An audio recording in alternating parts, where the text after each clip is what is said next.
¿Quién puede alzar el martillo que hace temblar los cielos? Entre truenos y relámpagos surge la leyenda de Thor, el dios del trueno. Esta noche, deja que esta epopeya nórdica te conduzca al descanso. Bienvenido a Leyendas del Sueño.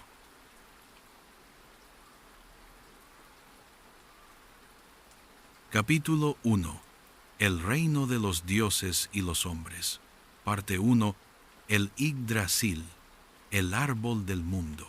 En el principio de todas las cosas, antes incluso de que los dioses reinasen sobre Asgard y los hombres habitasen Midgard, existía una estructura viva, infinita, que conectaba el cosmos en su totalidad. Yggdrasil, el árbol del mundo. Su silueta inmensa se erguía en el centro del universo. Sus raíces se hundían en las profundidades más oscuras. Sus ramas se elevaban en la luz de los cielos, y su tronco atravesaba todos los reinos. Las sagas nórdicas describen a Yggdrasil como un fresno colosal, eterno, cuya existencia misma sostiene la de los 9 mundos. Nadie podría decir cuándo fue plantado, ni qué mano divina o qué fuerza primordial lo hizo surgir, pero todos sabían que era el eje del universo, el pilar central alrededor del cual se organizaba la realidad. Sus raíces eran 3, y cada una se sumergía en un reino distinto, extrayendo fuerza y vitalidad de fuentes sagradas. La primera raíz se extendía hasta Asgard, el mundo de los dioses, donde fluía la fuente de Urd, origen de la sabiduría y el destino. Allí, las 3 Nornas, Urd, Verdandi y Skuld, tejían el hilo del tiempo, inscribiendo el pasado, el presente y el futuro. La segunda raíz se hundía en el reino de Jotunheim, el mundo de los gigantes, donde fluía la fuente de Mimir, guardiana de un saber antiguo y temido. La tercera raíz finalmente se adentraba en las brumas heladas de Niflheim, donde se encontraba el pozo de Hvergelmir, origen de todos los ríos, donde el dragón Niflhögr roía sin cesar la corteza del árbol, amenazando su equilibrio. Alrededor del árbol del mundo, la vida abundaba en seres extraños y simbólicos. Sobre sus ramas corría una ardilla llamada Ratatosk, mensajera maliciosa que llevaba los insultos del dragón Nidhögr hasta la cima del árbol, donde un gran águila sin nombre desplegaba sus alas. Este ir y venir incesante alimentaba las tensiones y las iras, recordando que incluso en el corazón de lo sagrado, las fuerzas de la discordia encontraban su lugar. Entre las raíces, serpientes se arrastraban, royendo y debilitando el suelo, mientras que en las ramas superiores, ciervos con cuernos poderosos pastaban los brotes jóvenes. Yggdrasil no era pues un simple símbolo de vida. Representaba también la fragilidad del equilibrio cósmico. Cada criatura, cada dios, cada mortal, cada espíritu tenía un papel en este vasto ciclo, y si el árbol llegara a perecer, el mundo entero se derrumbaría. Cuando los pueblos del norte alzaban la vista hacia las copas de los bosques, cuando escuchaban el viento soplar entre los pinos y los fresnos, oían el eco de Yggdrasil. En las llamas de las piras funerarias, en el rugido de las tormentas, en el silencio de las nieves, percibían la vibración de este árbol sagrado, que no era solo un lugar, sino un vínculo. Los 9 mundos, conectados por su tronco y sus ramas, formaban una geografía mítica que los escaldos, los poetas nórdicos, amaban relatar. Asgard, morada de los Ases, los dioses de la guerra y la realeza. Vanaheim, dominio de los Vanes, divinidades de la fertilidad y la naturaleza. Midgard, el mundo de los hombres, círculo protegido por un océano sin fin. Jotunheim, territorio hostil de los gigantes, fuerzas primordiales y salvajes. Niflheim, reino de los hielos eternos y del frío mortal. Muspelheim, reino del fuego ardiente, donde reinaban los gigantes de llamas. Alfheim, tierra de los elfos luminosos, seres de una belleza sobrenatural. Svartalfheim, o Nidavellir, reino de los enanos, maestros de las forjas y los metales. Helheim, reino de los muertos, sombrío y frío, dirigido por Hel, la hija de Loki.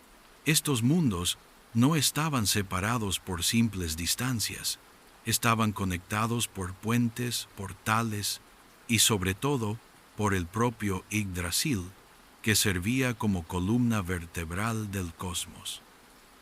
Los dioses veneraban a Yggdrasil, pues incluso Odín, el padre de todo, reconocía que el árbol del mundo era más antiguo que él, más grande que sus poderes, y que albergaba misterios a los que ni siquiera los inmortales tenían acceso. La leyenda cuenta que Odín, en busca de sabiduría, se colgó de una rama de Yggdrasil durante 9 noches y 9 días, atravesado por su propia lanza, privado de comida y bebida, hasta entrever los secretos de las runas. Así, el árbol no era solo una estructura física, sino también un camino iniciático, una puerta hacia el conocimiento. Yggdrasil era también el espejo del destino de los dioses, porque si sus raíces bebían de fuentes sagradas, también eran roídas por el dragón y las serpientes. Si sus ramas sostenían la luz, eran pastadas por los ciervos. El árbol, eterno en apariencia, estaba sin embargo destinado a sufrir, y su declive anunciaba el de los propios dioses, durante el Ragnarok. Pero por el momento, en el equilibrio inestable del mundo antiguo, Yggdrasil resistía. Sus ramas albergaban la morada de los dioses, su tronco protegía Midgard y sus raíces unían los reinos oscuros. Los hombres, al alzar la vista al cielo, sabían que vivían a la sombra de este árbol invisible pero omnipresente, y que cada soplo de viento, cada tormenta, cada aurora boreal era una manifestación de su vitalidad. La voz de los escaldos, transmitida de generación en generación en las largas casas llenas de humo, repetía esta verdad. Todo está conectado, el bien y el mal, la luz y las tinieblas, la vida y la muerte, el destino de los hombres y el de los dioses. Todo dependía del latido de la savia en la corteza del fresno sagrado. Así comienza la historia de Thor y los dioses nórdicos, a la sombra de Yggdrasil, donde el cosmos tiene sus raíces, donde el destino de los 9 mundos se entrelaza y donde las fuerzas primordiales se preparan para el inevitable enfrentamiento.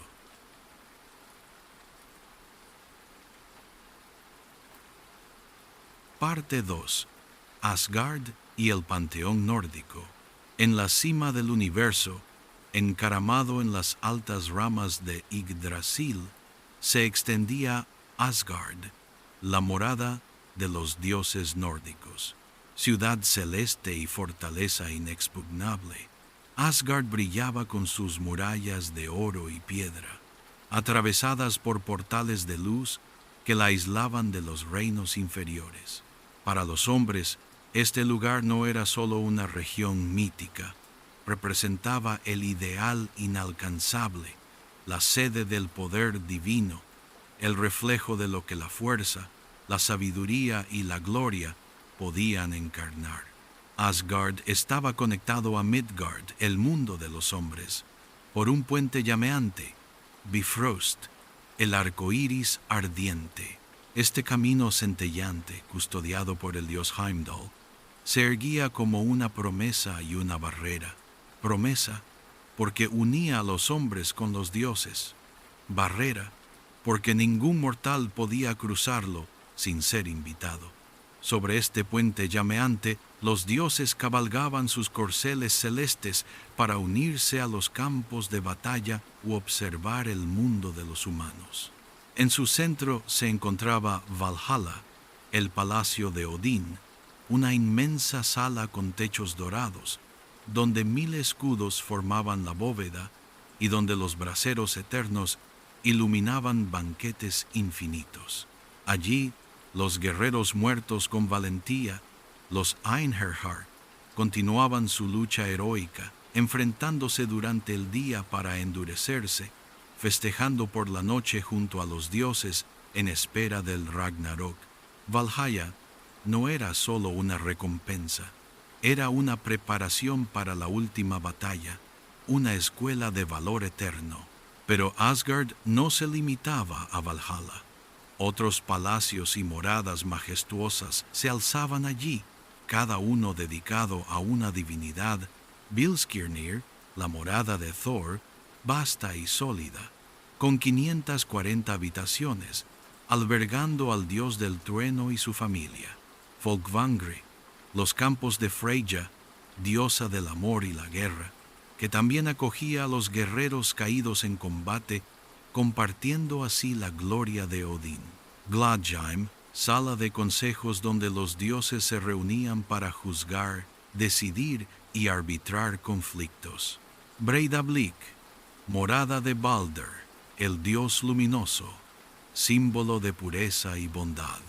Cada palacio reflejaba la naturaleza de su ocupante, y juntos formaban el corazón latiente del panteón nórdico. Los dioses de Asgard, llamados los Ases, encarnaban cada uno un aspecto de la existencia humana y cósmica. No eran perfectos ni inmutables. Sus pasiones, sus iras, sus traiciones los hacían figuras a la vez divinas y cercanas a los hombres. En el primer rango reinaba Odín, el padre de todo, anciano con una larga barba gris, vestido con un manto oscuro y un sombrero de ala ancha. Odín tenía solo un ojo. Había sacrificado el otro en la fuente de Mimir para obtener la sabiduría infinita. Desde su trono, Halletskalf podía observar los 9 mundos. A su lado estaban sus 2 cuervos, Hugin y Munin, pensamiento y memoria, que recorrían cada día el universo para traerle noticias. Su deseo de saber era ilimitado, y para alcanzar el conocimiento de las runas, se colgó 9 noches de Yggdrasil, atravesado por su propia lanza. Pero este dios de la sabiduría y la magia no era solo un erudito, también era un estratega, un señor de las batallas, un maestro de los destinos. A su lado estaba Frigg, su esposa, diosa de la fertilidad y el matrimonio, protectora de los hogares. Su sabiduría rivalizaba a veces con la de Odín, y muchos la consultaban por sus dones proféticos. Thor, su hijo, era el más amado por los hombres. Su fuerza colosal, su martillo Mjolnir y su rol como defensor de los reinos contra los gigantes lo convertían en el campeón del pueblo. A diferencia de Odín, misterioso y calculador, Thor encarnaba la rectitud, la lealtad y la potencia bruta. Los granjeros, los guerreros y los viajeros invocaban su nombre, llamando a su martillo para bendecir matrimonios y cosechas. Loki, el eterno alborotador, también tenía su lugar en este panteón, hijo de gigantes. Pero ligado por juramento a Odín, Loki era un dios ambiguo, maestro del fuego, la astucia y la mentira. Su lengua hábil sembraba tanto la discordia como la salvación, pues aunque a veces aportaba soluciones a los dioses, también era el origen de sus mayores desgracias. Junto a ellos otras divinidades brillaban: Balder, el luminoso, encarnación de la bondad y la pureza, amado por todos, cuya trágica muerte anunciaba el fin de los tiempos. Heimdall, el guardián de Bifrost, cuya vista y oído atravesaban las tinieblas. Tyr, el dios del valor y el sacrificio, que había perdido su mano al encadenar al lobo Fenrir. Freyja, diosa del amor, la belleza, pero también de la guerra, maestra de los Seidr, las magias antiguas. Frey, su hermano, dios de la fertilidad, las cosechas y la prosperidad, honrado por sus dones de paz y abundancia. Asgard era un mundo de gloria, pero también de fragilidad, porque si los dioses vivían en palacios resplandecientes, sabían que su destino estaba sellado. Las profecías anunciaban que incluso ellos perecerían en el Ragnarok, y esa certeza daba a sus vidas una intensidad trágica. A diferencia de los dioses griegos o romanos, inmortales e inquebrantables, los haces vivían con la sombra constante de su fin. Sin embargo, seguían reinando, festejando y combatiendo. Juzgaban a los hombres, inspiraban a sus héroes, bendecían sus campos y guiaban sus destinos. Eran un espejo de la humanidad, ambiciosos, valientes, celosos, coléricos, enamorados. En las largas noches de invierno, alrededor de los hogares, los pueblos del norte relataban sus hazañas no solo para venerar, sino también para comprender su propia condición. En el corazón de Asgard, los dioses se reunían cada día cerca del pozo de Urd, bajo la sombra de Yggdrasil. Allí, las nornas tejían el destino. Incluso los más poderosos de los haces venían a escuchar su voz, porque ningún dios, ni siquiera Odín mismo, podía escapar a lo que estaba escrito. Así se mantenía el panteón nórdico, majestuoso y frágil, brillante y condenado. Asgard relucía en el cielo, sus murallas destellaban de oro, sus salas resonaban con los cantos de los guerreros y las risas de los dioses. Pero detrás de este esplendor se escondía ya la amenaza del caos, y cada banquete, cada victoria, cada fiesta no era más que un respiro antes de la gran tormenta que se avecinaba.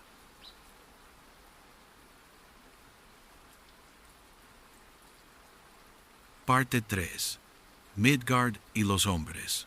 Bajo las altas ramas de Yggdrasil, por debajo de Asgard, la radiante y apartado de los reinos de los gigantes, se extendía Midgard, el mundo de los hombres.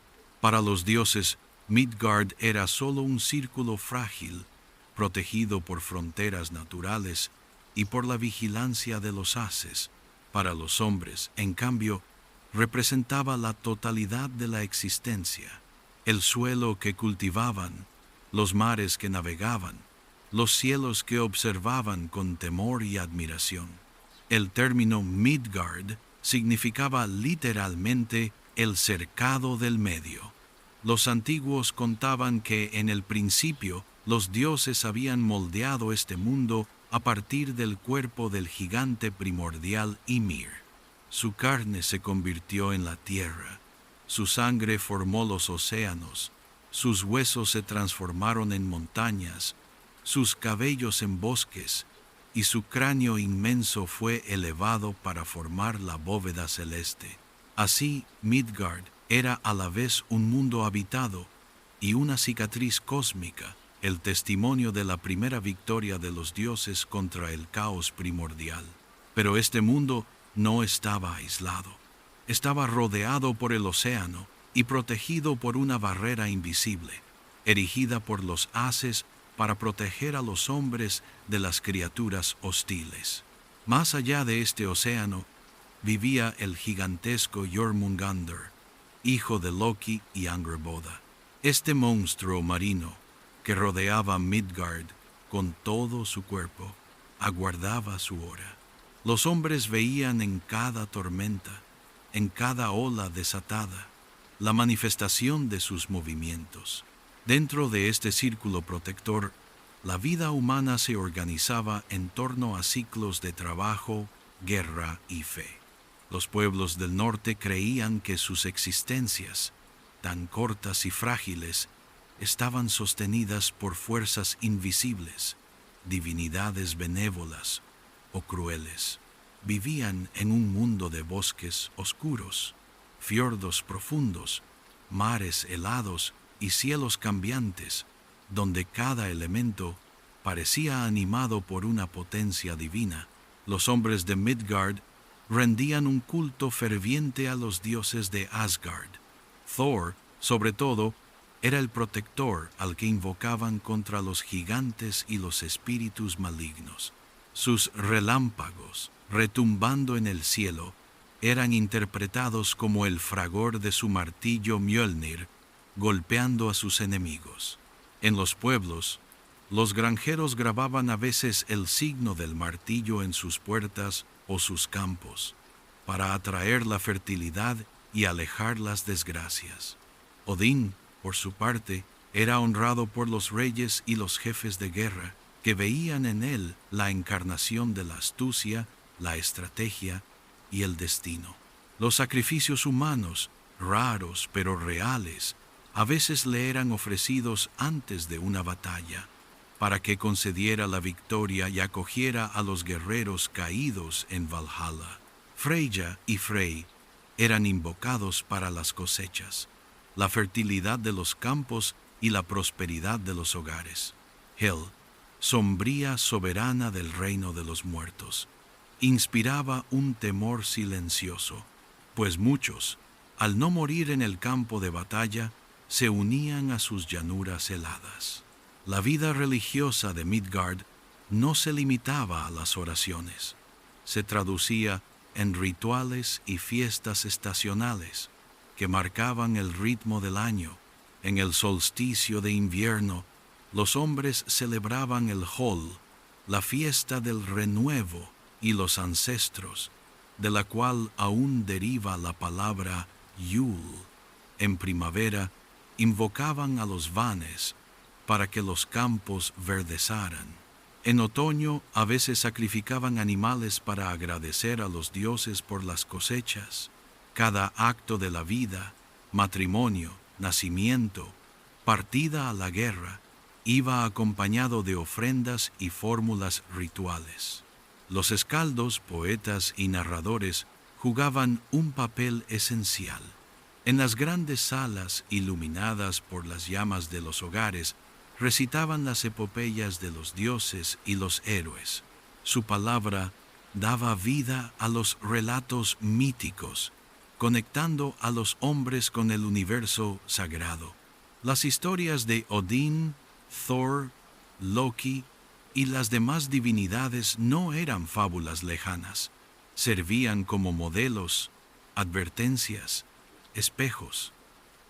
La relación entre Midgard y Asgard no era solo religiosa. Los hombres sabían que a veces eran actores en el destino de los dioses, porque las profecías anunciaban que, durante el Ragnarok, los Einherjar, esos guerreros elegidos de Midgard, combatirían junto a Odín y Thor. Así, cada batalla terrestre, cada duelo, cada sacrificio guerrero se inscribía en una perspectiva cósmica, preparar a la humanidad para sostener a los dioses en su última batalla. Pero Midgard seguía siendo un mundo vulnerable. Los gigantes, desde Jotunheim, buscaban sin cesar cruzar sus fronteras. Las criaturas de las tinieblas, lobos, dragones o trolls, vagaban por sus bosques y montañas. Los mares, vastos e insondables, albergaban peligros innombrables. Los hombres sabían que su mundo no era más que un frágil refugio en medio de un universo hostil. Por eso Thor, más que ningún otro dios, era venerado como el guardián de Midgard. Cada vez que enfrentaba a los gigantes o repelía a Jormungandr, no solo protegía a Asgard, también defendía a los hombres, esos mortales que alzaban la vista hacia él con esperanza. Así, Midgard representaba mucho más que un simple reino entre los 9.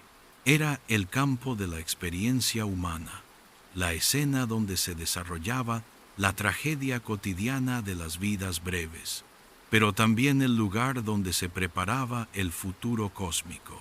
Los hombres sabían que eran pequeños, vulnerables y efímeros.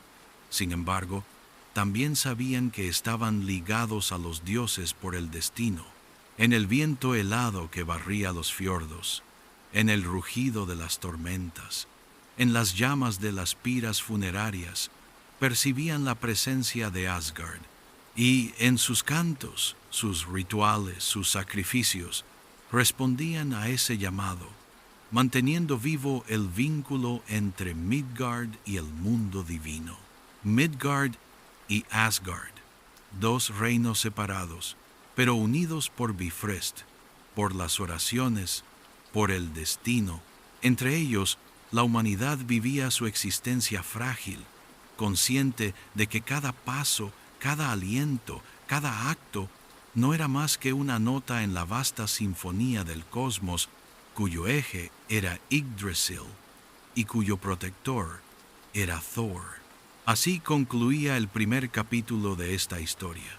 Tras el árbol del mundo y el panteón de los dioses, he aquí Midgard, el dominio de los hombres, frágil pero indispensable, pues sin él ni siquiera los dioses habrían encontrado eco a sus hazañas.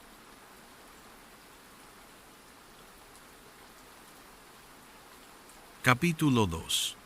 El martillo del trueno. Parte 1. Nacimiento y juventud de Thor. Mucho antes de que su martillo Mjolnir resonara en los cielos y su nombre se convirtiera en sinónimo de trueno y fuerza, Thor fue primero un niño. Su historia comienza en el corazón de los 9 mundos, en los relatos sagrados de los Skaldos, que lo presentan no solo como el hijo de Odín, el padre de todo, sino también como el heredero de una potencia terrestre, la de Jord, la diosa que personifica la tierra. De esta unión entre el cielo y la tierra nació un dios singular, destinado desde su nacimiento a unir las fuerzas celestes y telúricas. Thor llevaba en sí la energía bruta de la naturaleza, a la vez indómita y protectora, mientras que Odín encarnaba la sabiduría misteriosa y los secretos de las runas. Thor representaba la vitalidad, el vigor y el instinto. En los relatos se cuenta que desde su infancia Thor mostró una fuerza fuera de lo común. Mientras otros niños divinos jugaban con piedras, él ya levantaba rocas. Su risa estruendosa, resonando en las montañas, parecía anunciar las tormentas por venir. Algunos decían que las nubes se formaban sobre él cuando jugaba, como si los cielos respondieran a su temperamento ardiente. Odín, aunque ocupado por sus búsquedas de saber y sus responsabilidades de soberano, observaba a este hijo con especial atención. Veía en él el futuro de Asgard, la mano armada de la divinidad, el defensor que protegería Midgard y a los dioses de los gigantes amenazantes. Porque Odín conocía el peso de las profecías. Sabía que un día llegaría el Ragnarok, y entonces la fuerza de Thor sería indispensable. La infancia de Thor estuvo marcada por las enseñanzas de su madre Jord. Ella le transmitió el respeto por la tierra y sus ciclos. Demostró que la lluvia que cae nutre los campos, pero también puede inundar y destruir. Le enseñó que el viento acaricia los trigos pero también puede derribar los bosques. Así, Thor comprendió muy pronto que debía canalizar su potencia. Podía ser destructiva, pero también debía servir para proteger. Junto a Odín, aprendió la disciplina, la guerra y el mando. Pero Thor no era un alumno dócil, impaciente, fogoso. Prefería las pruebas físicas a las meditaciones, las batallas a las estrategias.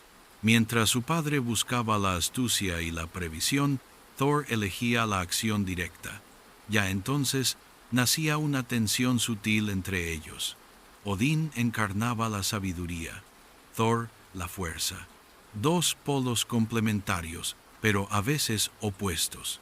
Aún muy joven, Thor entabló amistad con compañeros que se volverían inseparables en sus aventuras. Sif, su futura esposa, diosa de los cabellos dorados, símbolo de las cosechas y la fertilidad, y Loki, el dios astuto, hijo de gigantes, cuyas palabras y estratagemas lo fascinaban tanto como lo irritaban. Esta extraña amistad con Loki marcaría toda su vida, oscilando siempre entre fraternidad y traición. Las sagas cuentan también que a Thor le gustaba recorrer las montañas y los valles, no como un dios lejano, sino mezclándose con los hombres.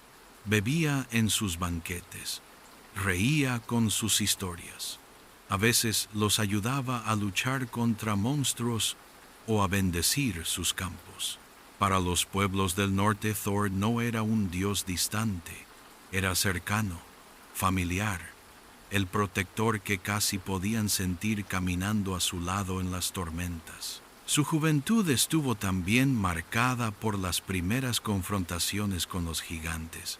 Estos seres colosales, enemigos ancestrales de los dioses, veían en Thor un adversario formidable. Incluso antes de que obtuviera Mjolnir, se cuenta que, a un niño, enfrentó a un gigante de hielo armado solo con un tronco de árbol, y que su risa hizo temblar el valle cuando el monstruo se derrumbó. Pero Thor no era solo una encarnación de la potencia bruta. Los mitos insisten en su carácter leal y justo. A diferencia de otros dioses manipuladores, no buscaba engañar ni dominar. Su rol era claro: defender, proteger, golpear. No dudaba en enfrentar el peligro de frente, incluso cuando la victoria parecía imposible. Esta rectitud lo convertiría en el dios más amado por los hombres. Poco a poco, el joven Thor forjó su identidad. No estaba destinado a reinar como Odín, ni a seducir como Frey, ni a intrigar como Loki. Su dominio era la batalla, la defensa de Asgard y Midgard. Pero para cumplir plenamente este rol, aún le faltaba un arma digna de él. Los dioses sabían que un día los enanos forjarían el martillo Mjolnir, pero hasta entonces Thor debía conformarse con masas, piedras y su fuerza bruta. Esta espera lo impacientaba. Cada combate contra los gigantes reforzaba su convicción. Un arma divina le estaba destinada, y su hora llegaría.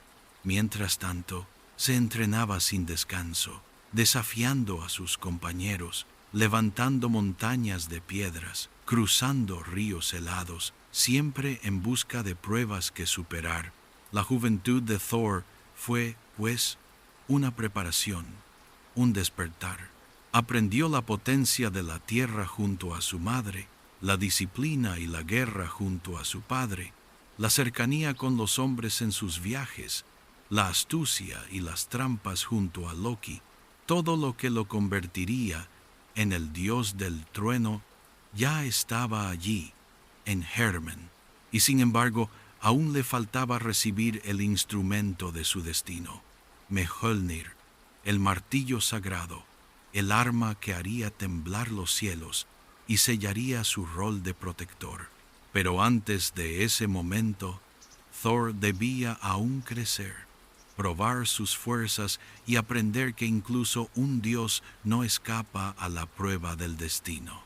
Así termina el relato de su juventud, la de un niño nacido de la tierra y el cielo, convertido en un adolescente fogoso, luego en un joven guerrero impaciente, ya temido por los gigantes y adorado por los hombres. Thor aún no era el trueno personificado, pero ya en sus pasos se oía rugir las tormentas.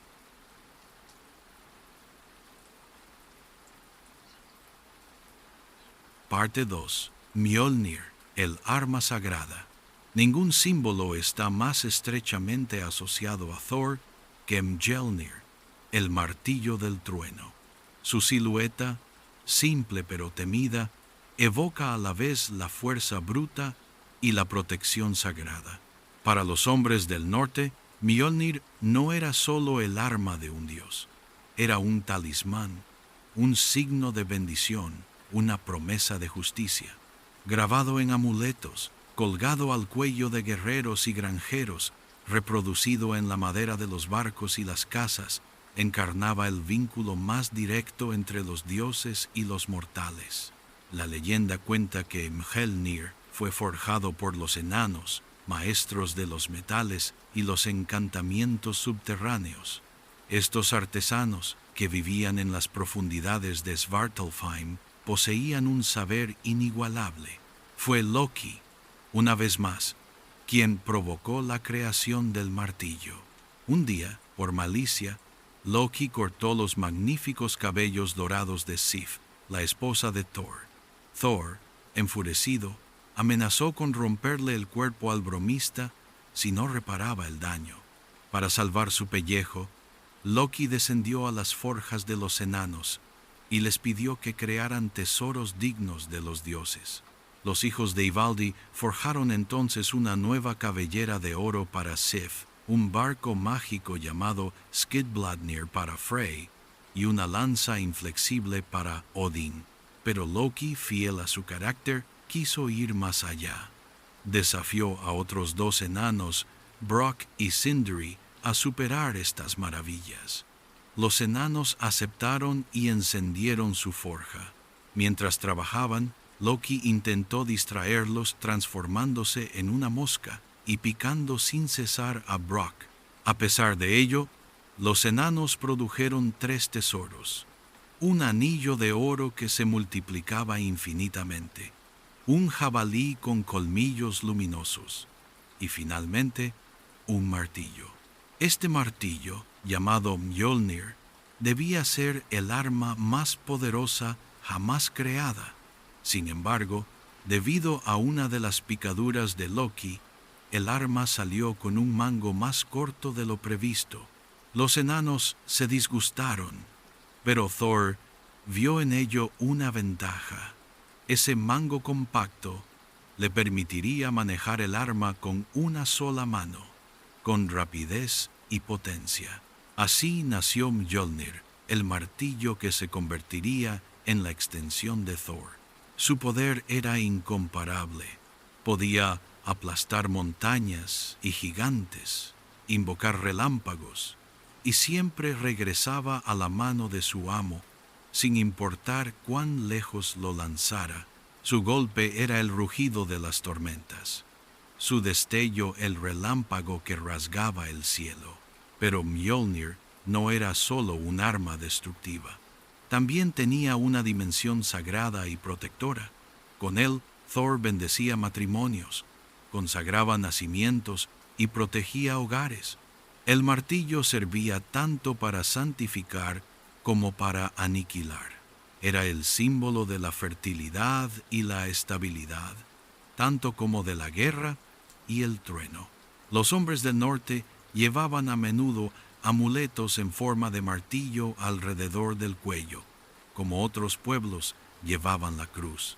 Estos colgantes, encontrados por centenares en excavaciones arqueológicas, recuerdan que Mjolnir no era solo un mito, era un signo cotidiano, una protección tangible contra el caos y la muerte. Thor, ahora armado con Mjolnir, se volvió invencible.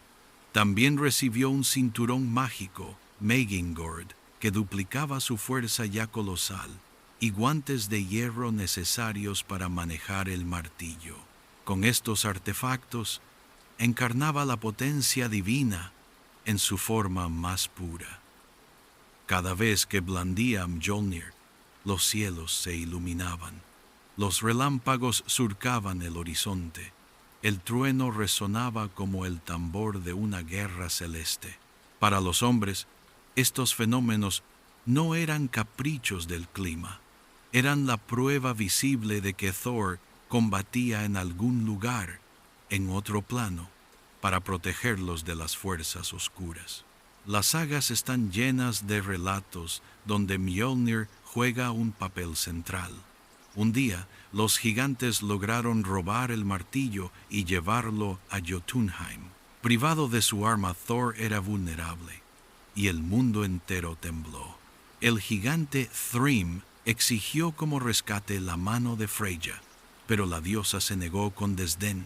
Entonces, por consejo de Loki, Thor se disfrazó de Freyja y se dirigió al reino de los gigantes.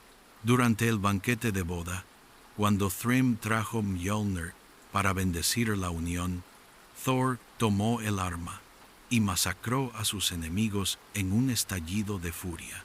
Esta historia, contada junto al fuego, hacía reír a los hombres tanto como los tranquilizaba.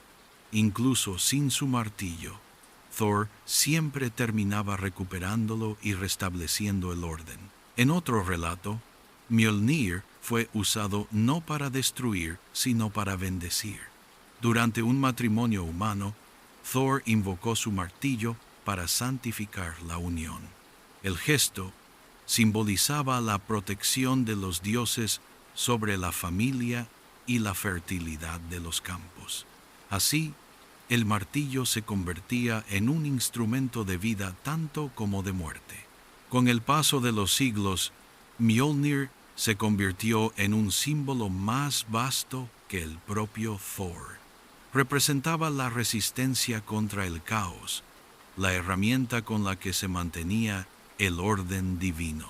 Los gigantes podían asaltar las fronteras. Los monstruos podían surgir de los abismos. Pero mientras Thor manejara su martillo, Midgard y Asgard permanecían protegidos.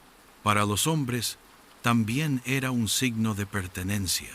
Llevar Mjolnir al cuello era afirmar su vínculo con los antiguos dioses, su fidelidad a las tradiciones. Incluso cuando el cristianismo se extendió por el norte, algunos escandinavos llevaban tanto una cruz como un martillo, como para unir las creencias antiguas y nuevas. Mjolnir era, pues, mucho más que una simple herramienta de guerra. Encarnaba el equilibrio de las fuerzas, destrucción y creación, relámpago y fertilidad, muerte y vida. Y Thor, al manejarlo, se convertía no solo en el dios del trueno, sino en el guardián del mundo. Con cada destello de tormenta, los hombres alzaban la cabeza y recordaban que en algún lugar, entre las nubes, Thor lanzaba su martillo. Y mientras lo hacía, Midgard podía dormir en paz, protegido por el lejano rugido de la tempestad.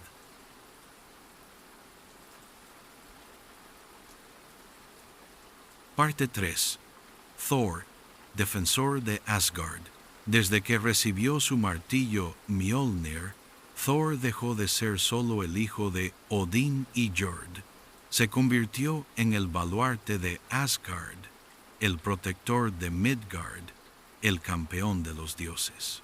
Su fuerza, ya colosal, se unía a la potencia sobrenatural de su arma, y su nombre resonaba como una promesa de seguridad en los 9 mundos.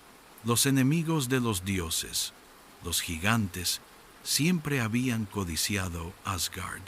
Desde Jotunheim, sus ejércitos amenazaban las fronteras del cosmos, sus iras hacían temblar las montañas. Odín, con su astucia y sus pactos, a veces lograba contenerlos, Pero cuando las negociaciones fallaban, cuando la astucia no bastaba, era a Thor a quien llamaban. El dios del trueno encarnaba la fuerza directa, la potencia sin rodeos. Mientras otros dioses dudaban o conspiraban, Thor golpeaba. Su martillo partía los cráneos de los gigantes, sus relámpagos incendiaban los cielos, y su voz resonaba como un huracán. Cada vez que aparecía en el campo de batalla, los dioses sabían que el equilibrio sería restaurado. Se cuenta que cabalgaba su carro tirado por dos machos cabríos, Tangrisnir y Tangrhost, cuyos cascos golpeaban las nubes y hacían surgir relámpagos. Cuando cruzaba el cielo, los hombres veían los relámpagos iluminarse y oían el rugido de sus ruedas. Para los mortales, estos fenómenos no eran simples tormentas, eran los signos visibles de la presencia de Thor, combatiendo a lo lejos para proteger su mundo. Su misión principal era defender las fronteras del cosmos, porque Asgard, tan radiante y espléndido, estaba constantemente amenazado por las fuerzas del caos. Los gigantes de hielo, hijos de los primeros abismos, buscaban invadir los reinos. Los gigantes de fuego, liderados por Surt, aguardaban en Muspelheim el momento de abalanzarse sobre Yggdrasil. Thor, con sus viajes y batallas, impedía que estas potencias se desataran demasiado pronto. Las sagas nórdicas están llenas de historias donde Thor enfrenta a estos enemigos. Una de las más célebres es la de su combate contra el gigante Hrungnir. Este coloso de piedra osó desafiar a los dioses y penetró en Asgard. Odín, maestro de la astucia, aceptó hospedarlo durante un banquete, pero sabía que solo Thor podría derribarlo. El duelo fue terrible. Hrungnir, armado con una pesada muela, hacía temblar la tierra. Pero Thor, blandiendo Mjolnir, destrozó su cráneo en 1000 pedazos, salvando así a los dioses de una amenaza que habría podido aniquilarlos. En otro relato, Thor se dirigió al reino de los gigantes, acompañado de Loki y 2 sirvientes humanos, Thjalfi y Röskva. Allí fue confrontado con una serie de pruebas impuestas por el rey Utgard Loki. Se le pidió vaciar un cuerno inmenso, levantar un gato gigantesco y luchar contra una anciana invencible. Thor falló en cada desafío, pero luego supo que todo era una ilusión. El cuerno contenía el océano entero. El gato no era otro que Jormungandr, y la anciana encarnaba la vejez misma. Incluso en el fracaso, Thor había logrado hazañas inhumanas, probando una vez más su fuerza incomparable. Pero el rol de Thor no se limitaba a la guerra. Como defensor de Asgard y Midgard, también velaba por el orden sagrado del mundo. Con Mjolnir consagraba matrimonios, bendecía cosechas y protegía hogares. El martillo golpeaba a los enemigos, pero también tocaba la tierra para darle fertilidad. Para los hombres, Thor representaba esa doble faceta: la furia destructiva en el campo de batalla y la mano protectora en la vida cotidiana. Por eso, en las campañas escandinavas, la gente invocaba a Thor para alejar tormentas demasiado violentas, para proteger sus campos contra el granizo o para santificar sus casas. Su rol de defensor iba mucho más allá de las murallas de Asgard, abarcaba toda la existencia de los mortales. Su relación con los otros dioses reflejaba también este rol de guardián. Odín, el padre, veía en él el brazo armado de su voluntad, aquel que cumplía lo que la sabiduría sola no podía realizar. Loki, astuto e inestable, encontraba a menudo en Thor su opuesto, Mientras él jugaba con artimañas, Thor restablecía el equilibrio por la fuerza. Freyja y los Vanes sabían que sin Thor, sus campos, sus cosechas y sus templos habrían sido devastados por los gigantes. Thor era, pues, indispensable para el equilibrio de los dioses. Sin él, Asgard habría sido vulnerable. Sin él, Midgard habría sucumbido bajo los asaltos de las fuerzas oscuras. Su fuerza no era solo un don, era un deber. Sin embargo, a pesar de su rol de campeón, Thor no buscaba la gloria personal. A diferencia de Odín, ávido de saber y poder, Thor no aspiraba a dominar a los otros dioses.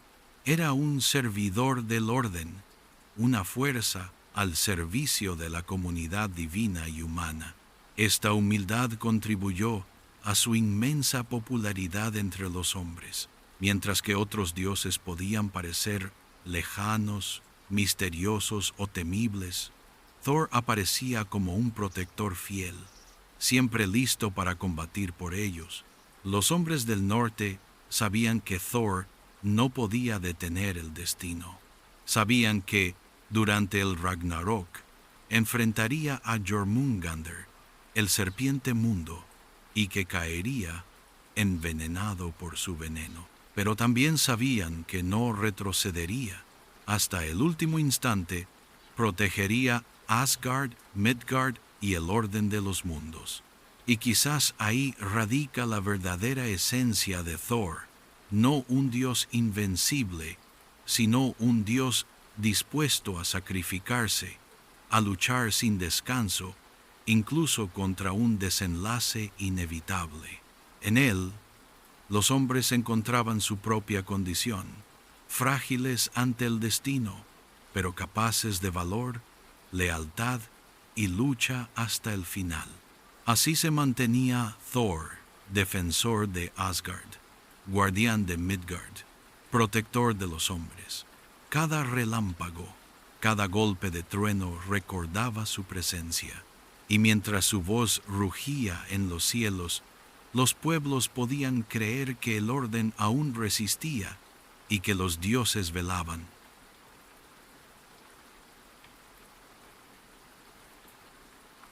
Capítulo 3. Alianzas y traiciones. Parte 1. Thor y Loki. Fraternidad y discordia. En el vasto panteón nórdico, ninguna relación es tan compleja como la que une a Thor, el dios del trueno, y Loki, el dios de la astucia y el fuego. Uno encarna la fuerza bruta, la lealtad y la protección. El otro, la mentira, la malicia y la inestabilidad. Y sin embargo, sus destinos se cruzan sin cesar, como si el universo hubiera querido que el martillo y la lengua, la potencia y la astucia, estuvieran ligados para la eternidad. Aunque Loki no era hijo de Odín, fue unido a los Ases por un juramento antiguo y adoptado como hermano de sangre por el Padre de todo. Este pacto lo integró al círculo divino y lo convirtió en compañero de Thor en numerosas aventuras. Juntos recorrían montañas y valles, enfrentaban gigantes o visitaban reinos extranjeros. Thor, leal y directo, soportaba mal las manipulaciones de Loki, pero reconocía que su astucia podía a veces salvar una situación desesperada. Loki, burlón e irónico, criticaba sin cesar la simplicidad de Thor, pero sabía también que sin la fuerza colosal de su compañero, no habría sobrevivido a muchos peligros. Su relación era un equilibrio frágil, oscilando constantemente entre complicidad y rivalidad. Los relatos de los escaldos cuentan que esta alianza improbable quedó en evidencia el día en que Thor perdió Mjolnir. Una mañana, el dios del trueno despertó y descubrió que su martillo había desaparecido. Sin esta arma, Asgard y Midgard quedaban indefensos ante los gigantes. Loki se ofreció voluntario para recuperar el arma, usando sus artimañas y disfraces. Descubrió que el martillo había sido robado por el gigante Thrym, quien exigía como rescate la mano de Freyja. La diosa se negó con indignación. Thor quería marchar de inmediato al combate, pero Loki comprendió que la fuerza sola no bastaría. Imaginó una estratagema audaz. Thor se disfrazaría de Freyja, cubierto de la cabeza a los pies, y él mismo jugaría el rol de doncella. El viaje al reino de los gigantes fue una prueba.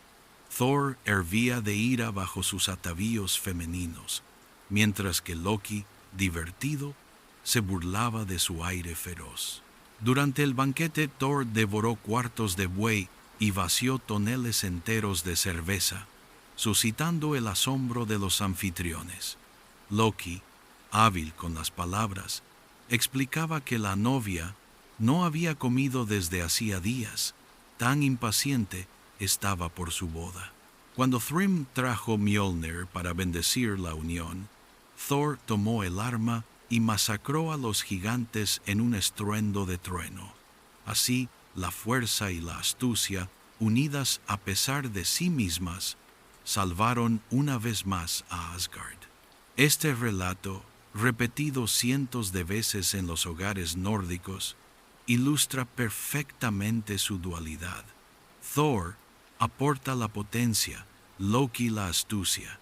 Juntos, logran lo que ninguno de ellos podría haber realizado solo.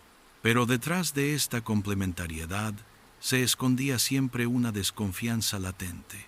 Thor sabía que Loki podía traicionar, y Loki sabía que Thor lo consideraba tanto un peligro como un aliado. Con el tiempo, sus tensiones se hicieron más visibles. Durante un gran festín de los dioses, Loki se levantó y, ebrio de celos y cólera, insultó a cada divinidad presente, revelando sus secretos, burlándose de sus debilidades. Cuando llegó a Thor, lo llamó bruto sin cerebro, un buey incapaz de pensar. Thor, furioso, quiso aplastarlo en el acto, pero Loki logró escapar. Este episodio reveló la profunda grieta en su vínculo. La astucia, que a veces servía a la comunidad divina, ahora se volvía contra ella. Sin embargo, a pesar de la discordia, persistía un extraño apego. Thor y Loki habían compartido demasiados viajes, demasiados secretos y demasiados peligros para no ser más que enemigos. Su vínculo fraternal permanecía, incluso cuando estaba envenenado por los celos y la traición. En las sagas, se los encuentra lado a lado hasta el final, como si nada, ni siquiera la discordia, pudiera borrar la huella de su fraternidad inicial. Pero las profecías anunciaban que este vínculo terminaría en tragedia, porque en el Ragnarok, Loki lideraría los ejércitos del caos contra los dioses, mientras que Thor enfrentaría a Jormungandr, el serpiente mundo.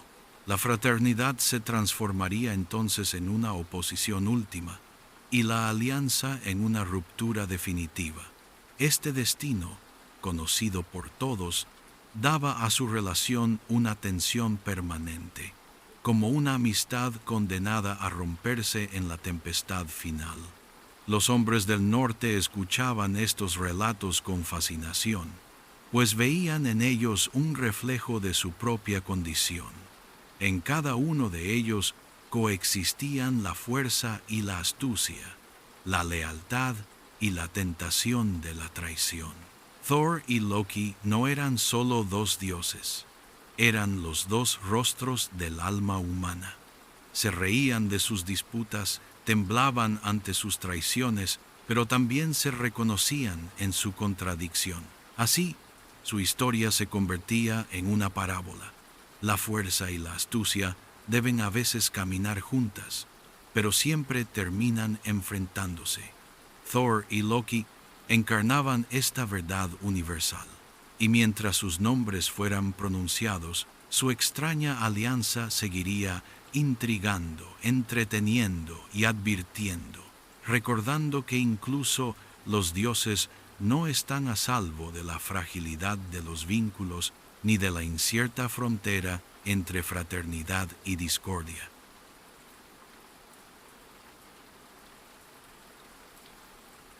Parte 2. Los gigantes y los dioses.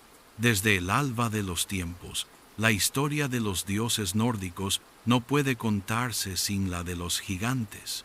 Son los enemigos ancestrales, pero también parientes lejanos, rivales y a veces aliados. Su presencia atraviesa toda la mitología, como una sombra que planea sobre los festines de los dioses y las oraciones de los hombres. Los gigantes no son solo adversarios monstruosos, son las fuerzas primordiales de la naturaleza, el hielo y el fuego, la montaña y la tormenta, el océano y la noche. Sin ellos no habría lucha, ni equilibrio, ni destino. Los relatos más antiguos recuerdan que incluso el universo fue moldeado a partir del cuerpo de un gigante. Ymir, el ser primordial nacido del choque entre el hielo de Niflheim y el fuego de Muspelheim, fue abatido por Odín y sus hermanos. Su sangre se convirtió en el mar, su carne en la tierra, sus huesos en las montañas y su cráneo en el cielo. Desde el comienzo, los dioses construyeron su mundo sobre los restos de un gigante. Pero esta victoria inicial no puso fin al conflicto. Al contrario, selló un odio eterno. Los descendientes de Ymir, los gigantes de hielo, juraron vengarse, y desde entonces sus asaltos se repiten sin descanso. Los gigantes, llamados Hetnar, habitan Jotunheim, un reino áspero y hostil, hecho de montañas abruptas, tormentas y glaciares. Su pueblo no es uniforme, algunos son colosales y brutales, otros son sabios y portadores de secretos antiguos. No todos son malvados, pero encarnan fuerzas que los dioses deben contener sin cesar. Por eso, sus relaciones con Asgard oscilan entre enfrentamiento y unión, guerra y matrimonio, odio y deseo. Numerosos relatos cuentan que algunos dioses tomaron por esposas a gigantas y que varias estirpes divinas provienen de estas uniones. Incluso Thor, ferviente defensor contra los gigantes, cuenta entre sus ancestros a la diosa Jord, que pertenece a su linaje. Loki mismo es hijo de gigantes, aunque fue aceptado entre los Ases. Así, la hostilidad no impide los lazos de sangre, y el cosmos nórdico refleja esta paradoja. El enemigo absoluto es también un pariente. Las sagas relatan batallas épicas donde Thor enfrenta a los gigantes de hielo. Cada uno de sus golpes de martillo destroza montañas. Cada relámpago fulmina ejércitos enteros. Sin embargo, estas victorias nunca son definitivas. Por cada gigante caído, otro surge. Por cada fortaleza destruida, otra se alza en las brumas de Jotunheim. Esta lucha incesante simboliza el eterno combate entre el orden y el caos, un combate que solo puede concluir en el Ragnarok. Pero los gigantes no son solo adversarios violentos, también poseen tesoros y saberes. Odín mismo se dirigió a Mimir, guardián de la sabiduría, para beber de su fuente y obtener una visión más amplia del mundo. Otros dioses recorrieron las tierras de los gigantes en busca de armas, runas o artefactos mágicos. Incluso cuando combatían a los Hetnar, los Ases reconocían que su poder era necesario, que su saber era antiguo y valioso. Un relato célebre pone de relieve esta ambigüedad. Un día, los dioses decidieron construir una fortaleza alrededor de Asgard para protegerse de las amenazas de Jotunheim.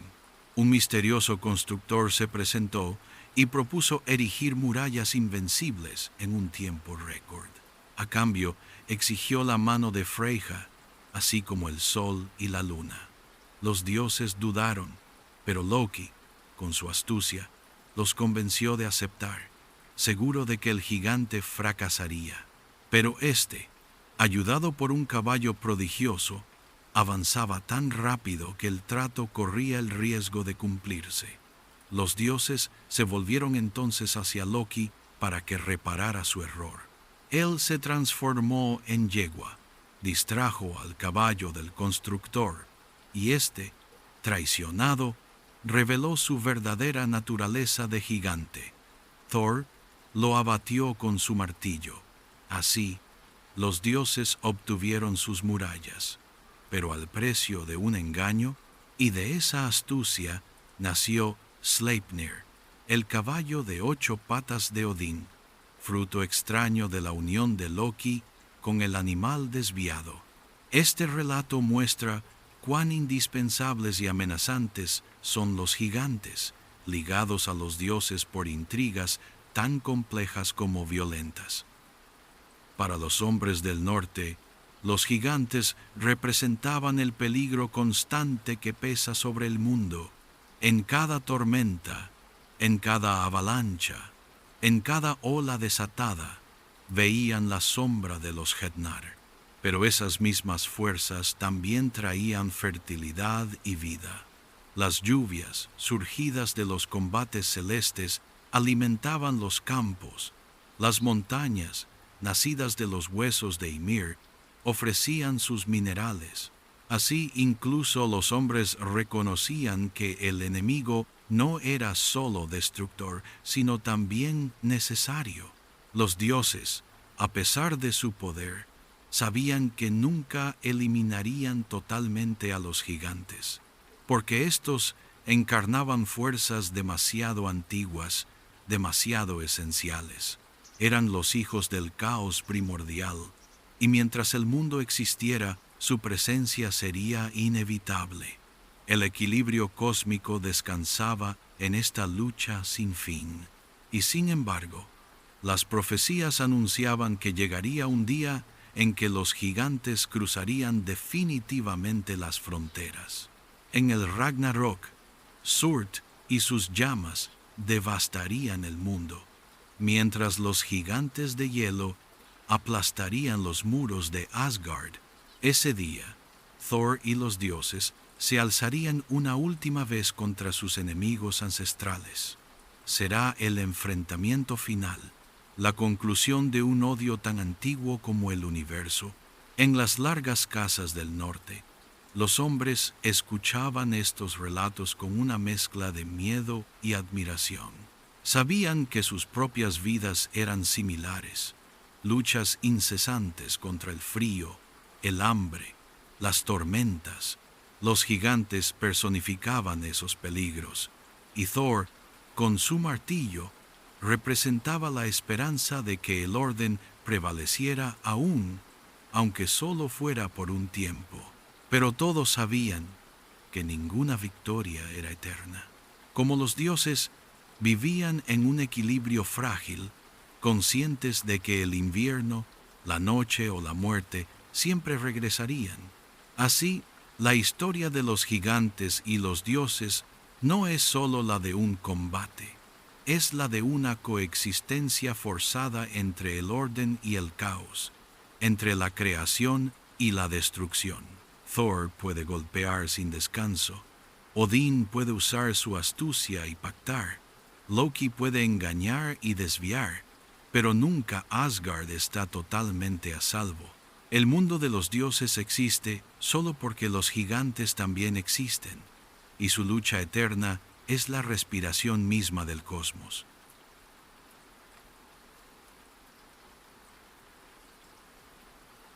Parte 3.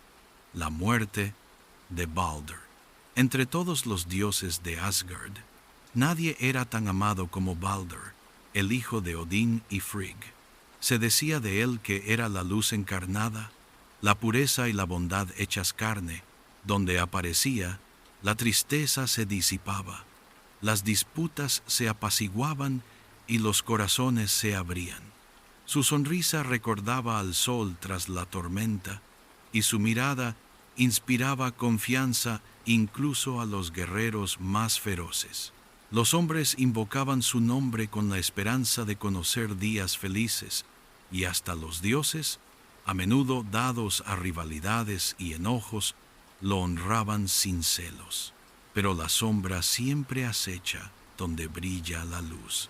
Un día, Balder comenzó a tener sueños extraños, visiones oscuras que perturbaban su sueño. En ellos veía su propia muerte, rodeada de lágrimas y desolación. Los dioses, preocupados, se reunieron a su alrededor y comprendieron que esos sueños no eran simples quimeras.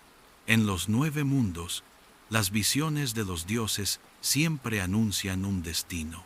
Frigg, su madre, aterrada ante la idea de perder a su hijo, decidió actuar. Recorrió entonces los mundos, de reino en reino, suplicando a cada ser, a cada elemento, que jurara no hacer daño a Balder. Las piedras, el hierro, el fuego, el agua, las bestias, las plantas, todos prestaron juramento. Frigg regresó a Asgard con la certeza de haber sellado la vida de su hijo en una protección absoluta. Pero, en su apresuramiento, descuidó una planta tan frágil e insignificante que no le prestó atención: el muérdago. Tranquilizados, los dioses comenzaron a jugar con esta nueva invulnerabilidad. En la gran llanura de Asgard, se divertían lanzando piedras, flechas y armas contra Balder. Todas rebotaban, se deslizaban o se rompían sin siquiera rozarlo. Balder reía, y los dioses reían con él, maravillados de ver a su hermano intocable. Pero entre los espectadores, Loki observaba, y en sus ojos brillaba la envidia. Loki, el alborotador, no soportaba esa perfección. Balder encarnaba lo que él nunca sería: amado, luminoso, puro. Su astucia se puso en marcha. Disfrazado de anciana, fue a encontrar a Frigg y le preguntó sobre la protección de su hijo. En su confianza, la diosa reveló que solo el muérdago no había prestado juramento. De inmediato, Loki fue a cortar una rama de esa madera frágil y con ella fabricó una flecha. Al día siguiente, los dioses continuaban sus juegos alrededor de Balder. Entre ellos estaba Heather, su hermano ciego, que permanecía apartado, incapaz de participar. Loki se acercó a él y, fingiendo benevolencia, puso la flecha de muérdago en su mano, guiando su brazo. Lanza, le dijo, y participarás en la fiesta como los demás. Uther, confiado, obedeció. La flecha voló, se clavó en el pecho de Balder, y el dios luminoso se desplomó, atravesado por la única arma capaz de herirlo. El silencio cayó sobre Asgard. Las risas se apagaron, reemplazadas por gritos de horror. Balder yacía en el suelo, y su luz se extinguió como un sol velado por la noche. Los dioses quedaron petrificados, incapaces de creer lo que veían. Luego, las lágrimas corrieron y la llanura entera resonó con su desesperación. La muerte de Balder fue un cataclismo. Ningún dios había caído así, en el corazón mismo de Asgard, ante los ojos de todos. Frigg, devastada, suplicó a Odín y a los demás que hicieran todo lo posible por traer de vuelta a su hijo. Entonces, Hermod, mensajero rápido y valiente, descendió hasta Helheim, el reino de los muertos, para implorar a Hel, la soberana de los infiernos, que liberara a Balder. Hel aceptó con una condición: que cada ser vivo en los 9 mundos llorara la muerte de Balder. Si todos derramaban una lágrima, ella lo devolvería. Los dioses enviaron entonces a sus mensajeros por todas partes, y en efecto, hombres, mujeres, animales, piedras y árboles, todos lloraron la pérdida de Balder. Pero cuando llegaron ante una giganta llamada Tok, ésta se negó. Declaró secamente que no lloraría, pues Balder nunca le había traído alegría. Esa sola voz, gélida e impasible, rompió la esperanza. Algunos dicen que Tok no era otra que Loki, disfrazado una vez más para consumar su perfidia. Así Balder permaneció prisionero de Helheim. El dolor de los dioses se transformó en ira. Capturaron a Loki, atándolo a una roca en las entrañas de la tierra, con una serpiente cuyo veneno goteaba sobre su rostro. Pero el castigo, por severo que fuera, no alivió su pena. El vacío dejado por Balder era inmenso, pues su luz era la de la esperanza. Su muerte no era solo una pérdida, era una señal, el comienzo del fin.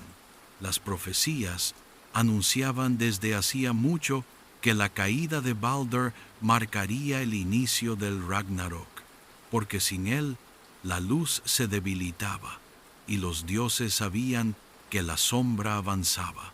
Odín mismo, que había sacrificado tanto por la sabiduría, comprendió que el destino era inevitable.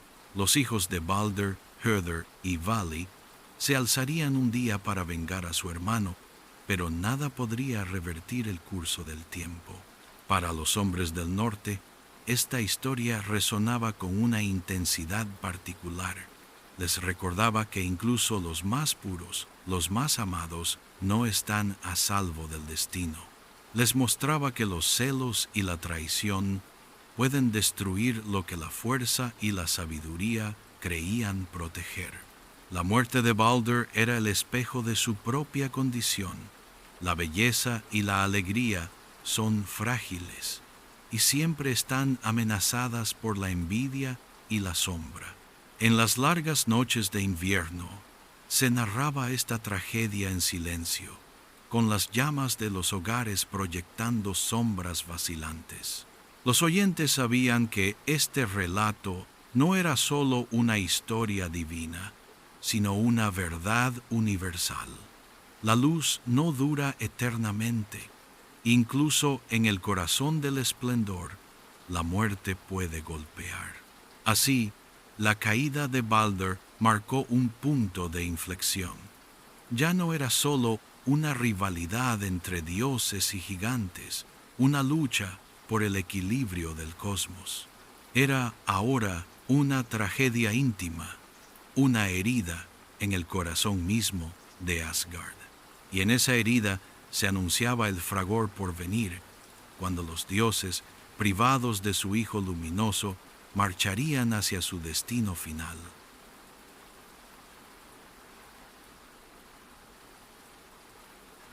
Capítulo 4. El Ragnarok, fin y renacimiento. Parte 1. Los signos del fin. Desde siempre, los dioses sabían que su reinado no era eterno. El destino, tejido por las nornas al pie de Yggdrasil, anunciaba que un día llegaría en que el orden de los 9 mundos se derrumbaría en el fragor y las llamas. Ese día tenía un nombre, el Ragnarok, el crepúsculo de los dioses. Y ya, mucho antes de que estallara la última batalla, aparecieron signos que sembraron el temor en el corazón de los dioses y los hombres. La muerte de Balder fue el primer y más terrible presagio. Su caída, causada por la astucia de Loki, abrió una herida en Asgard, de la que los dioses no pudieron recuperarse. Con él desaparecía la luz, la inocencia y la esperanza. Si incluso Balder, el ser más puro, podía perecer, entonces nada ni nadie estaba a salvo. La profecía afirmaba que su muerte anunciaba la llegada del Ragnarok, y desde ese día, cada evento funesto fue interpretado como un paso hacia el fin. Los poetas hablaban entonces del Fimbulvert, el gran invierno. 3 inviernos se abatirían sobre Midgard sin que ningún verano los interrumpiera. El frío sería tan intenso que los ríos se congelarían hasta sus profundidades, los campos quedarían estériles y el sol desaparecería tras un velo gris. La nieve caería sin fin y los vientos aullantes cubrirían las tierras. El hambre y la desesperación se instalarían entre los hombres y entonces se volverían unos contra otros. Hermanos matarían a sus hermanos, padres a sus hijos, y ningún hogar se libraría de la discordia. Pero no era solo el mundo de los hombres el que temblaba. El propio Yggdrasil comenzó a gemir bajo el asalto de fuerzas invisibles. Sus raíces, roídas desde siempre por el dragón Nidhogger, se debilitaban aún más. Crujidos resonaban en su tronco, como si el árbol del mundo presintiera su fin. Las nornas seguían tejiendo el destino, pero sus rostros, normalmente impasibles, se ensombrecían. Sabían que incluso sus hilos sagrados tenían un límite. Otros signos golpeaban los reinos. En el cielo, los lobos Skull y Hati, que perseguían desde el alba del mundo al sol y la luna, se acercaban a sus presas. Los antiguos contaban que el día en que las devoraran, las tinieblas cubrirían el universo entero. Ya se decía que sus colmillos brillaban con un fulgor más intenso, que sus carreras se aceleraban. A lo lejos, en las llanuras de Jotunheim, los gigantes se preparaban. Sus gritos resonaban en las montañas, y las tormentas parecían anunciar su despertar. En las llamas de Muspelheim, Surt, el gigante de fuego, afilaba su espada llameante. Su hoja, se decía, brillaba más que el sol y aguardaba solo la señal para incendiar los mundos. En los abismos marinos, Jormungandr, el serpiente mundo, se agitaba, haciendo subir las olas y desatando tormentas. Cada movimiento de sus anillos hacía temblar Midgard. Los marineros, atrapados en tormentas súbitas, creían escuchar su aliento en el viento y ver sus ojos brillar bajo las olas. En las colinas de hierro, el lobo Fenrir, encadenado por la astucia de los dioses, crecía a pesar de sus ataduras. Sus lazos mágicos se tensaban y se resquebrajaban, incapaces de contener para siempre su furia. Su boca abierta se agrandaba cada vez más, tan vasta que podía engullir el cielo y la tierra. Incluso los dioses, que habían sacrificado a Tyr para encadenarlo, sabían que llegaría el día en que Fenrir se liberaría. Los hombres también sentían la llegada del fin. Las auroras boreales, que siempre habían visto como velos luminosos de las valquirias cruzando el cielo, tomaban ahora tonos inquietantes, rojos como la sangre. Los eclipses, raros y aterradores, eran percibidos como mordiscos de los lobos celestes al astro del día. Las tormentas se intensificaban, las cosechas fallaban, y por todas partes se murmuraba que el tiempo del crepúsculo se acercaba. Incluso en Asgard, los dioses perdían su seguridad. Odín, sentado en su trono, Hlidskjalf, observaba los 9 mundos con una inquietud creciente. Su ojo único, que había visto tantas cosas, ahora presagiaba lo inevitable. Sabía que él mismo caería, devorado por Fenrir.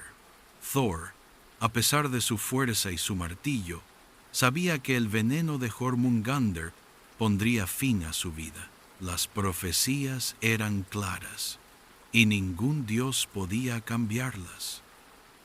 Entonces, para prepararse, Odín convocó a las valquirias, enviando a sus mensajeras a elegir entre los mortales a los guerreros más valientes para unirse a Valhalla.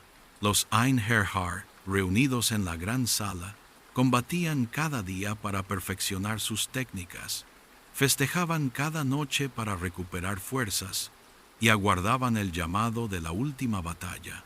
Incluso los hombres sabían que morir con valentía era la única manera de dar sentido a su existencia, pues su coraje alimentaría el ejército de los dioses en el momento del Ragnarok.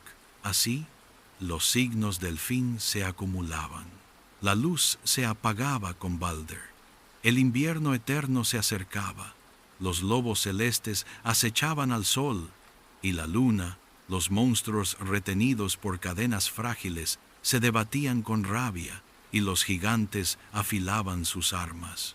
Todos sabían que el fin del mundo no era un mito lejano, sino una certeza, un destino inscrito desde el comienzo. Para los hombres del norte, estos relatos no eran solo advertencias, eran espejos de su propia vida. Sus inviernos interminables, sus tormentas mortales, sus guerras fratricidas les recordaban que el Ragnarok ya estaba allí, a pequeña escala, en su cotidiano. Cada familia conocía el dolor de la pérdida. Cada pueblo veía a veces la discordia destruir sus lazos. Cada clan sabía que el invierno podía aniquilar toda esperanza. Vivir bajo esos cielos rudos era vivir con la conciencia constante del fin. Pero en esa certeza de destrucción también había una forma de grandeza, porque si incluso los dioses debían morir, entonces los hombres no tenían por qué temer su propia fragilidad. El fin no era una vergüenza, sino una parte del orden cósmico. El valor consistía no en evitarlo, sino en enfrentarlo.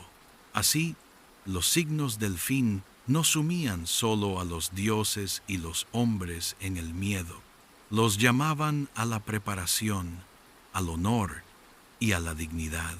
Porque cuando llegara el crepúsculo, solo aquellos que hubieran vivido con valentía podrían enfrentar las llamas y las tinieblas sin temblar.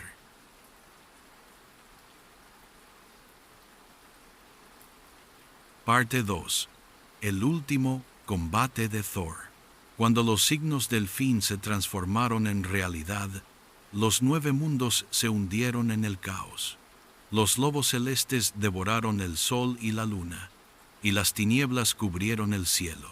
Yggdrasil tembló hasta sus raíces, sus ramas gimiendo bajo el peso de las maldiciones. El Fimbulvet, el invierno sin fin, se había abatido, y ya los ejércitos de los gigantes cruzaban las fronteras. A lo lejos, en el mar desatado, Jormungandr, el serpiente mundo, se alzó finalmente, liberando su cuerpo inmenso que rodeaba Midgard. Las olas alcanzaron los cielos, y el veneno que manaba de sus colmillos envenenaba los aires y los océanos. En medio de este cataclismo, Thor se alzó, con el martillo Mjolnir en la mano, sus guantes de hierro en los puños, su cinturón mágico ceñido a la cintura. Sus ojos llameaban como los relámpagos que llevaba en sí. Desde siempre había sido el protector, el baluarte contra los gigantes y los monstruos, pero esta vez sabía que el combate no terminaría con un regreso triunfal a Asgard. Esta vez, todo iba a concluir. Los relatos cuentan que Thor marchó con paso firme hacia la orilla, donde las olas se agitaban como montañas movedizas. Las aguas se abrían bajo el cuerpo colosal de Jormungandr, que desplegaba sus anillos negros y relucientes. Su boca abierta escupía un veneno tan corrosivo que las hierbas y los árboles morían antes siquiera de tocarlo. Sus ojos llameaban como dos soles oscuros, llenos de un odio antiguo. Thor levantó Mjolnir e invocó la tormenta. Los relámpagos surgieron. El trueno hizo temblar la tierra. Su carro, tirado por sus machos cabríos mágicos, hendió las nubes, pero pronto puso pie en el suelo empapado, decidido a enfrentar a su enemigo sin intermediarios. Este duelo estaba inscrito en el destino desde el alba del mundo, y ni uno ni otro podían escapar de él. El choque fue titánico. Thor lanzó su martillo con tal fuerza que las montañas se rompieron al impacto. Mjolnir golpeó las escamas de Jormungandr y proyectó relámpagos que iluminaron todo el cielo. El serpiente rugió, sus anillos aplastando las olas y sus colmillos abatiéndose sobre la tierra. El veneno se esparció en el aire, quemando la hierba, envenenando la atmósfera. Los guerreros de Midgard que observaban desde lejos se asfixiaban, incapaces de acercarse al combate. Thor, a pesar del cinturón que duplicaba su fuerza, vacilaba bajo el asalto del monstruo, pero su determinación no flaqueó. Lanzó de nuevo Mjolnir, una y otra vez, cada golpe destrozando el océano, cada relámpago atravesando los cielos. El mundo entero temblaba al ritmo de su enfrentamiento. Finalmente, en un último impulso, Thor se acercó a la boca abierta de Jormungandr. El serpiente abrió sus fauces, listo para engullir al dios del trueno. Pero Thor blandió Mjolnir y golpeó con toda su potencia. El cráneo de la bestia estalló en un rugido ensordecedor, y su cuerpo titánico cayó en los flots, agitando el mar en una tempestad apocalíptica. Jormungandr, el enemigo eterno, el serpiente que rodeaba Midgard desde la creación, había sido abatido. Pero la victoria fue amarga. Thor dio apenas 9 pasos hacia atrás antes de que el veneno del serpiente penetrara sus venas. El veneno, negro y ardiente, se esparció por su cuerpo. Su respiración se volvió pesada. Sus piernas temblaron. Sin embargo, no gritó. Se irguió orgulloso y digno y miró una última vez el cielo desgarrado por la tormenta. Los escaldos cuentan que incluso al caer, permaneció de pie unos instantes, sosteniendo aún Mjolnir, como si el mundo debiera ver que el dios del trueno no se doblegaba, ni siquiera ante la muerte. Luego se desplomó, fulminado no por la espada de un enemigo, sino por el destino mismo. La caída de Thor resonó en todos los reinos. Los dioses comprendieron que su mayor protector había cumplido su último deber. Los hombres, en sus aldeas, sintieron que el trueno se apagaba, y una profunda tristeza los invadió, porque mientras Thor vivía, sabían que estaban protegidos. Su muerte significaba que incluso el baluarte más sólido podía caer. Pero en este sacrificio también había una lección. Thor sabía que el combate estaba perdido de antemano, que el veneno del serpiente lo vencería sin importar qué. Sin embargo, no retrocedió. Golpeó, venció y cayó solo después de haber cumplido lo que el destino le exigía. Su muerte no fue una derrota, sino una victoria trágica, un testimonio de valor que sobreviviría al fin de los mundos. En los poemas antiguos, se dice que el cielo mismo lloró su caída, la faudre se volvió más rara, el trueno se hizo más lejano, como si la naturaleza entera hubiera perdido su voz. Pero también se añadía que tras el Ragnarok, un nuevo mundo renacería y que los hijos de Thor heredarían su martillo. Entonces, su sacrificio no sería en vano, sino una semilla para el futuro. Así terminó el último combate de Thor. el enfrentamiento inscrito en las estrellas desde el origen. Su nombre, resonando como el trueno, continuó habitando la memoria de los hombres mucho después de que los dioses hubieran desaparecido. Y en cada tormenta, en cada relámpago que aún hoy hiende el cielo del norte, algunos dicen que se puede escuchar el eco de su martillo, recordando que incluso frente a la muerte, Thor permaneció fiel a su rol de defensor hasta su último aliento.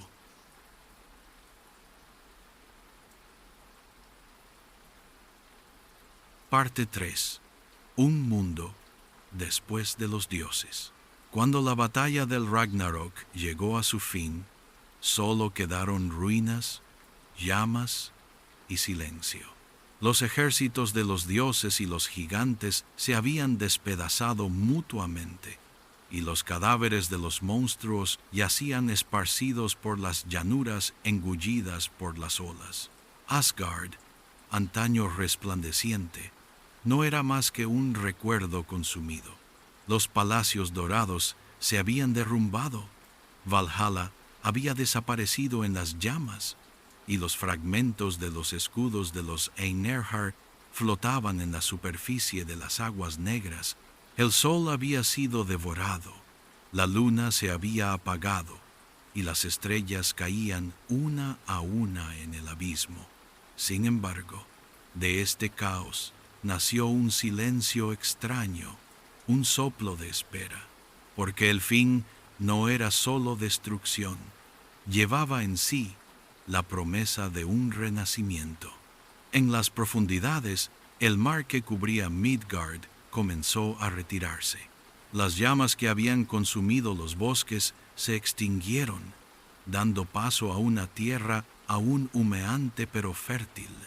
Un nuevo sol surgió en el cielo, hijo de aquel que había sido engullido por el lobo celeste. Sus rayos iluminaron un mundo nuevo, limpio de sus antiguas disputas. Los poetas relataban que, tras el fragor del Ragnarok, algunos dioses sobrevivieron. Baldur, regresado de las tinieblas de Helheim, emergió en la luz. Su hermano Höður, aquel que, manipulado por Loki, lo había matado sin querer, caminó a su lado, reconciliado en la paz reencontrada. Juntos representaron la reconciliación y el perdón, la certeza de que, más allá de las tragedias, la armonía podía renacer. Vidar y Vali, hijos de Odín, que habían vengado a su padre al derrotar a Fenrir, también permanecieron. Modi y Magni, hijos de Thor, heredaron el martillo Mjolnir, símbolo de que la fuerza protectora no desaparecía con su padre. Este pequeño grupo, reunido en una tierra nueva, contemplaba un mundo que renacía lentamente. Los océanos se aclaraban, los bosques volvían a crecer, las montañas recuperaban su brillo, campos verdes cubrían nuevamente las llanuras y los pájaros cantaban en un cielo despejado.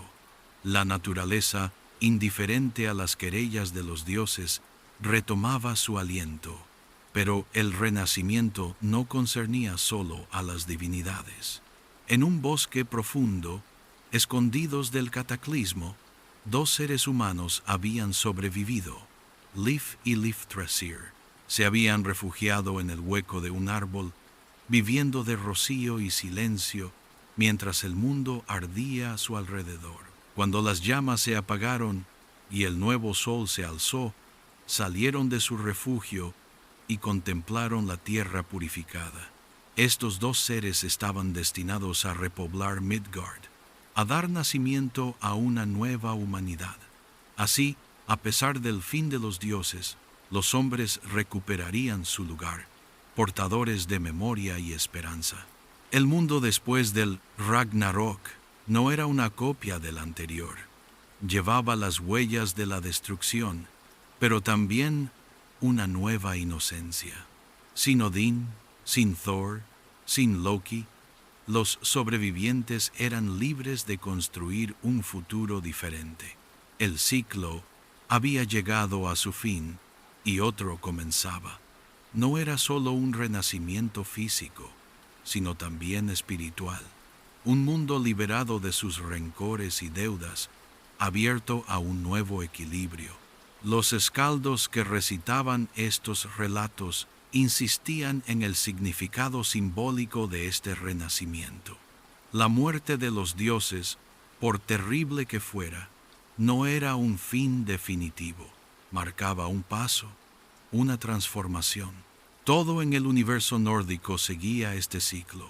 El verano sucedía al invierno, el día a la noche, la vida a la muerte.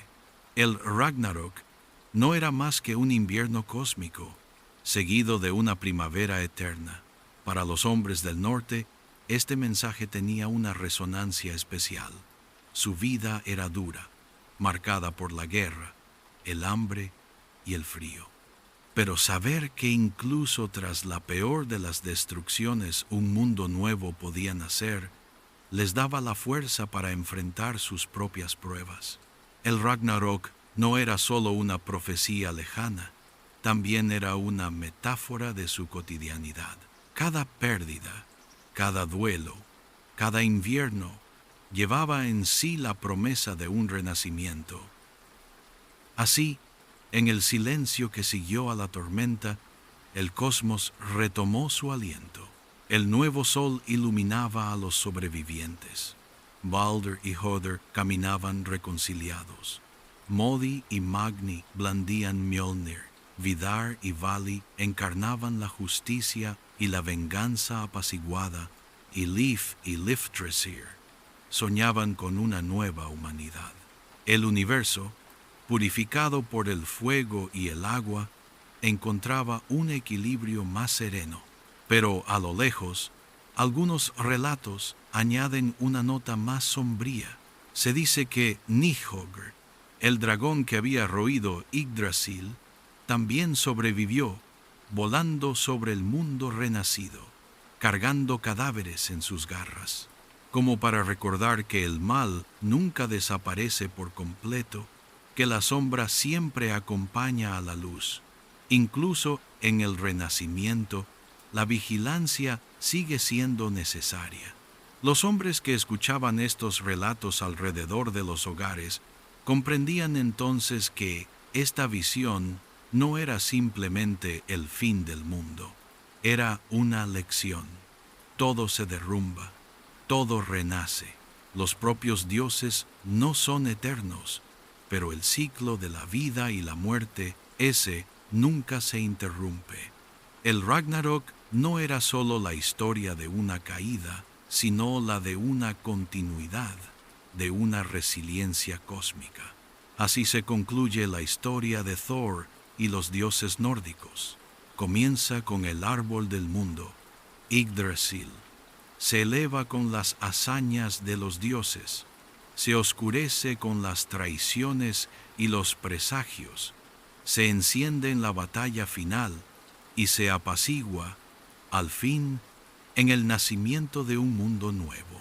Los hombres del norte, al cerrar los ojos tras escuchar estos relatos, podían dormirse recordando que, cualesquiera que fueran las pruebas, el fin no es más que un comienzo disfrazado. Thor, el dios del trueno, no era solo el portador de Mjolnir ni el defensor de Asgard. Era el baluarte de los hombres, el protector de Midgard, aquel cuya fuerza resonaba en cada tormenta. Su caída durante el Ragnarok no fue una derrota, fue la prueba última de su valentía, porque, aun sabiendo que moriría por el veneno de Jormungandr, se alzó sin dudar y derrotó a la serpiente mundo antes de caer. En esa muerte reside toda la grandeza de Thor, no un dios invencible, sino un guerrero fiel a su papel hasta el último aliento. Los hombres veían en él el ejemplo perfecto, enfrentar la tormenta, defender a los suyos, aceptar el destino sin doblegarse. Mucho después de la desaparición de los dioses, su nombre sobrevivió en los cantos, los amuletos y las memorias. Se decía que cada trueno recordaba su martillo, cada relámpago su luz. Así, incluso en un mundo nuevo, Thor permanecía presente, como una voz venida de los cielos. Su legado no era solo el de un dios de la guerra, sino el de un guardián. Encarnaba la fuerza que protege, la lealtad que no flaquea, el coraje que no retrocede.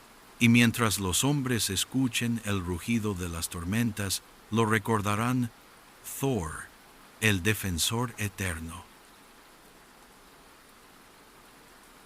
Gracias por acompañarme esta noche en nuestro viaje por la historia. Espero que este relato te haya traído paz e inspiración para buenos sueños. No olvides suscribirte a Leyendas del Sueño para más historias que te ayudarán a dormir serenamente. Cuídate y hasta pronto.